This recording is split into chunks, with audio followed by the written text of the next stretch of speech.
زه چې خو د کوز کلي حبیب الرحمن خبرې کومه زموږ د کلي دغسې د وړو دغه دي او هغه زموږ کلي ته راشي او موږ ته نن نهمه ورځ ده د ګاونډیانو نه مړه راغېستی یو بل نه م راغېستی هغوی خپل غواړي او زموږ اوس هېڅ دس نه کېږي ماشومان هم دي هغه ژاړي اوس لکه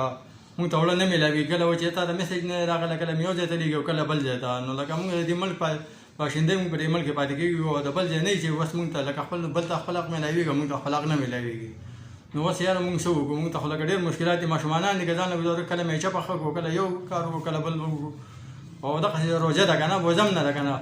په روژه کې څنګه بل مې زړه مساله ده بیمار یم مزدوري دي سړی را خاص هم دغه نه شم کولی تکلیف راته جوړېږي چې کار دا کوم خو بیا هم په بوجه کې لا بیا هم ګزارې اوس په روژه کې څه نه شم کولی تکلیف راته ډېر دغه کېږي سادېږي او ماشومانان دي هغه دغسې د ورځې درک نه لګي اوس موږ ته ډېر تکلیف دی اوس راغلی وم ایسي صاحب ته درخواست کوم چې هغه بیا بل ملګری راسره میلاو شول ما ته وایي چې ته لاړ شه دې صاحب سلیپ والا سره ته خپل بیان څو بچي دي ستا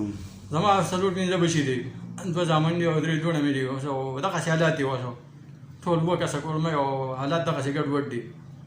نو اوس موږ تاسو ته دا درخواست کوم چې تاسو زموږ په دې دغه باندې تاسو عمل وکړئ او سلام علیکم